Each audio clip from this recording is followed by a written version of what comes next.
warahmatullahi wabarakatuh. Waalaikumsalam warahmatullahi wabarakatuh. Di sini ketemu lagi dengan saya ya untuk kelas hari ini. Ya Bu. Mungkin gimana kabar kalian hari ini? Masih sehat semuanya? Alhamdulillah masih semangat Bu. Alhamdulillah ya. Oke, sebelum kita mulai kelas hari ini, marilah kita berdoa terlebih dahulu sesuai dengan agama dan keyakinan kita masing-masing. Silakan berdoa dimulai.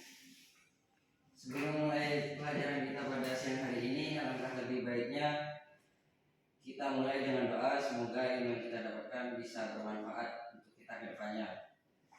Berdoa menurut agama dan kepercayaan masing-masing. Mulai. Selesai. Oke, sebelum ke materi, mungkin bisa saya absen terlebih dahulu ya. Zia Ainun, Hadir Bu. Septian Adi, Hadir Bu. Agus Salim, Hadir Bu. Samsul Arifin. Hadir Bu. Oke, mungkin ada yang izin? Ya ada Bu, semuanya hadir Bu. Oke, baik, semuanya hadir ya. Nah, sebelum ke materi kita hari ini, mungkin saya akan sedikit mereview materi kita kemarin. Dan kemarin sudah saya sampaikan sedikit atau sudah saya singgung sedikit mengenai pendapatan nasional. Mungkin masih ada yang ingat apa itu pendapatan nasional? Mungkin masih ada yang ingat siapa? Saya Mas ya. Ayo Mas Agus. Apa itu pendapatan nasional? Kemarin kan sudah saya singgung sedikit itu mengenai pengertian dari pendapatan nasional dan juga salah satu faktornya. Ayo, mungkin bisa disebutkan Mas Agus atau teman yang lain bisa membantu mungkin? Saya Bu. Ya, bisa silakan Mas. Nilai seluruh barang dan jasa yang diterima oleh masyarakat sebagai pendapatan dalam menghasilkan barang dan jasa selama jangka waktu tertentu. Biasanya 1 tahun. Benar sekali, bagus. Mungkin ada lagi pengertiannya selain itu? Ayo, siapa yang tahu yang masih ingat kemarin? Sudah ingat Bu. Oh, sudah nggak ingat? Iya. Iya, jadi pendapatan nasional itu jumlah pendapatan yang diterima oleh seluruh rumah tangga, keluarga atau yang biasa kita sebut dengan RTK ya, di suatu negara dari penyerahan faktor-faktor produksi dalam satu periode, biasanya selama 1 tahun. 1 tahun. Kemarin juga saya singgung mengenai faktor dari pendapatan nasional. Mungkin bisa disebutkan juga salah satunya apa?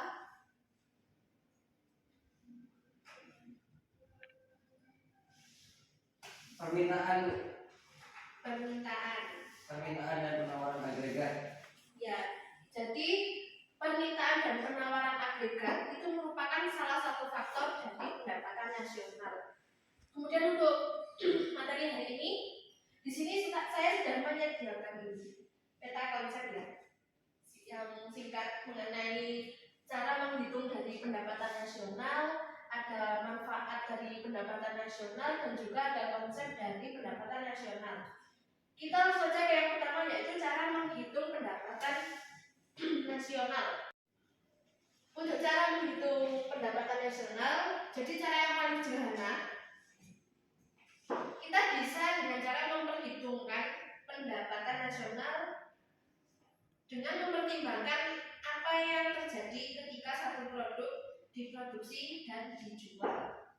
Nah, di sini kan ada 3. Ini cara singkat yang pertama, kita bisa menghitung dengan pendekatan pendapatan.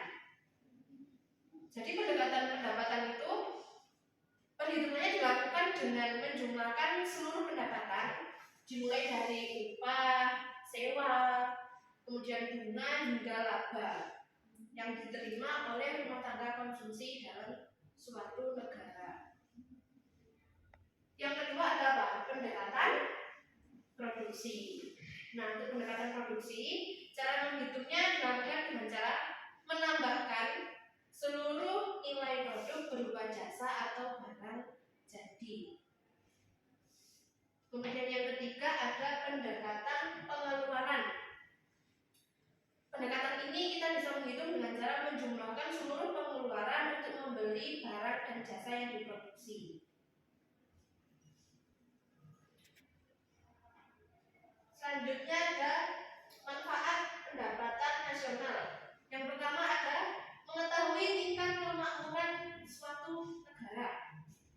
Yang kedua ada mengevaluasi kinerja perekonomian di skala tertentu. Kemudian yang ketiga, mengukur perubahan perekonomian di suatu negara. Yang keempat ada sebagai indikator kualitas untuk hidup masyarakat. Yang kelima ada indikator perbandingan kinerja antar negara. Yang keenam ada indikator perbandingan kualitas standar hidup antar negara. Nah, mungkin ada yang tahu dari 6 poin manfaat di peta konsep ini. Mungkin ada yang tahu manfaat-manfaat lain dari sumber-sumber lain yang sudah kalian baca atau sepengetahuan kalian. Mungkin ada yang tahu di luar 6 poin ini. Ayo silakan, siapa yang tahu?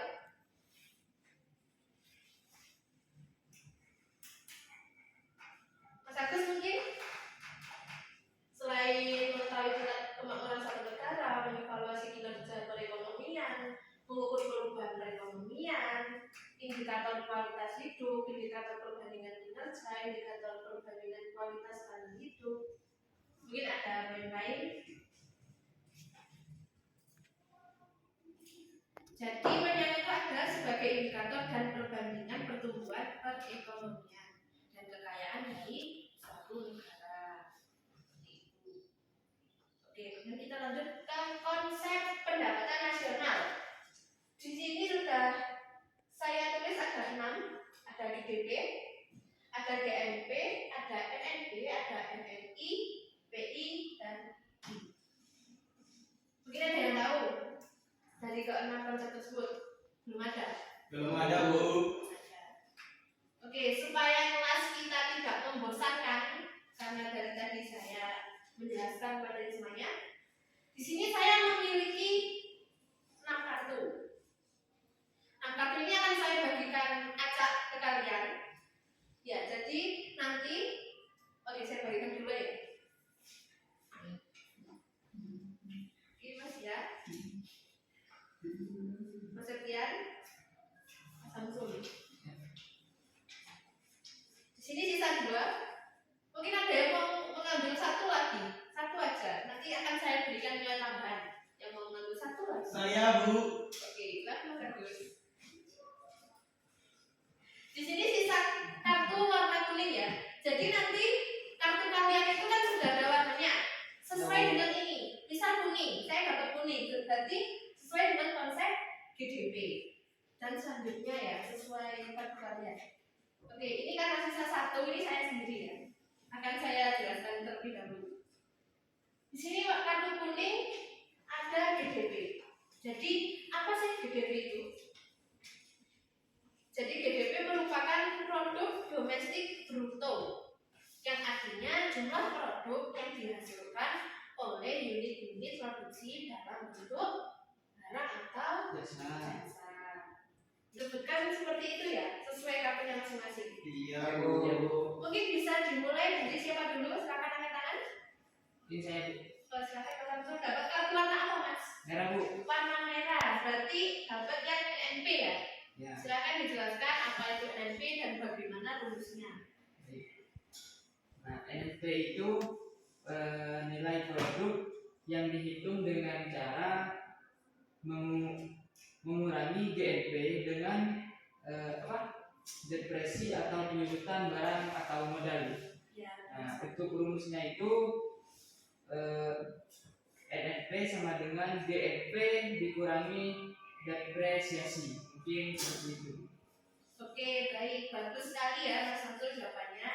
Jadi NNP itu merupakan nilai produk yang dihitung dengan cara mengurangi GNP tersebut dengan melalui depresiasi atau penyusutan barang modal. Oke, lanjut siapa? Saya, Bu. Oke, dapat kartu warna apa Mas? Warna ungu. Warna ungu berarti GNP. Nah, ya. Nah, jadi GNP di sini merupakan nilai produk berupa barang atau jasa yang dihasilkan oleh penduduk suatu negara dalam 1 tahun. Nah, Jadi rumus dari GNP itu pendapatan warga negara Indonesia dalam negeri ditambah pendapatan warga negara Indonesia atau WNI luar negeri dikurangi dengan pendapatan asing. Pendapatan asing yang ada dalam negeri. Ya, jadi bagus sekali jawabannya ya. Jadi KNP itu nilai produk berupa barang atau jasa yang dihasilkan oleh penduduk suatu negara dalam satu tahun. Oke, lanjut selanjutnya Mas ya. Dapat kartu warna apa Mas ya? Warna hijau. Warna hijau NNI. Ayo silakan Mas ya. Nah, di sini dijelaskan NNI adalah pendapatan nasional neto. Ya. Merupakan pendapatan nasional yang dihitung berdasarkan jumlah balas jasa yang diterima oleh masyarakat sebagai pemilik faktor produksi. Rumusnya adalah NNI sama dengan NNP dikurangi pajak tidak langsung. Ya. Baik, terima kasih. Oke, terima kasih Mas ya. Bagus sekali ya jawabannya. Jadi NNI merupakan pendapatan nasional neto. Dan rumus dari NNI adalah NNP atau produk nasional neto dikurangi pajak tidak langsung. Oke, selanjutnya Mas Agus tadi dapat 2 kartu ya Mas? 1 Bu. Oh 1 loh. Satunya tadi diterima siapa? Zia, Bu. Oh, Mas Zia. Baik Bu, saya akan menanyakan. Ya, silakan Mas Zia. Baik. Nanti saya kasih nilai tambah ya Mas Zia. Siap. Silakan Mas Zia. Kartu warna apa? Kartu warna biru. Warna biru. Ya, PI. Silakan. Jadi di sini menjelaskan pendapatan perseroan merupakan pendapatan yang diterima oleh setiap orang dalam suatu masyarakat negara, misalnya seperti gaji karyawan. Rumusnya adalah PI sama dengan SNI dikurangi pajak perusahaan, dikurangi iuran, dikurangi laba tambahan, ditambah transfer payment. Iya, benar sekali. Ayo Bu, mungkin itu saja. Terima kasih Mas Zia. Oke, jadi PI itu merupakan pendapatan perseorangan dan PI merupakan pendapatan yang diterima oleh setiap orang dalam suatu masyarakat negara. Oke, baik Mas Zia, saya kasih nilai tambah ya karena sudah menjawab 2 ya. Kurang 1, Mas Agus dapat kartu warna apa Mas? Bu. Warna pink. DI, ya silakan Mas Agus. Jadi D itu pendapatan yang siap dibelanjakan adalah pendapatan yang siap digunakan untuk membeli barang atau jasa konsumsi dan sisanya digunakan untuk menjadi tabungan investasi. Pendapatan ini sering juga disebut sebagai dispensability income. Terus sisanya itu DI sama dengan PI kurang pajak langsung. Ya, terima kasih Mas Agus. Ya, Jadi sama-sama Bu. jadi itu merupakan pendapatan yang siap dibelanjakan. Dan rumus dari DI yaitu PI atau pendapatan perseorangan dikurangi pajak langsung.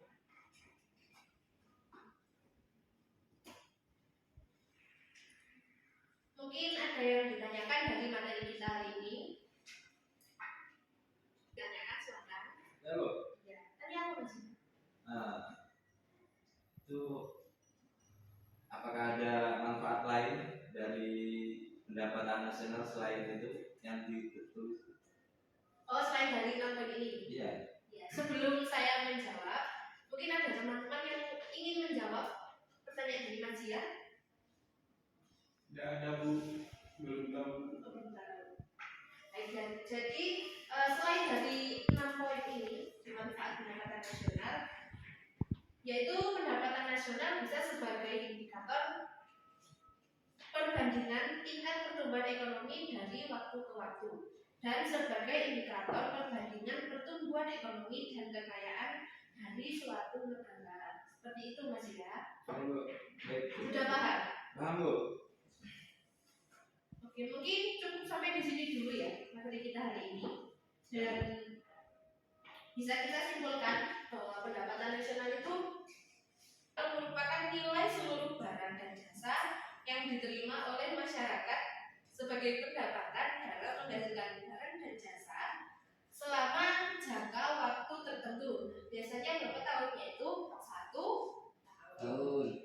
Kemudian cara menghitungnya ada 3, pendekatan pendapatan, pendekatan produksi, pendekatan pengeluaran. Manfaatnya tadi juga sudah ada beberapa poin. PowerPoint. Kemudian konsepnya juga ada 6, ada PDB, PNB, NNB, NNI, PI, dan DI. Oke, cukup sekian dulu ya kelas kita hari ini. Jangan patah semangat, tetap belajar terus. Jangan malas untuk belajar, jangan main HP terus. Luangkan waktu ya 15 menit untuk belajar lah, Ya, untuk Bu. mereview materi-materi kita hari ini seperti itu. Ya, Bu. Dan untuk tugasnya nanti saya kirim ke admin ya tugasnya. Siap. Oke, mungkin bisa ditutup dengan berdoa terlebih dahulu kelas kita hari ini. Silakan ketua kelas. Mari kita tutup pembelajaran pada siang hari ini dengan pembacaan doa menurut agama dan keyakinan masing-masing. Berdoa mulai. Berdoa selesai. Oke, baik kelas, saya akhiri ya. Terima kasih sudah hadir untuk kelas kita hari ini. Semoga bermanfaat. Saya tutup. Wassalamualaikum warahmatullahi wabarakatuh. Waalaikumsalam.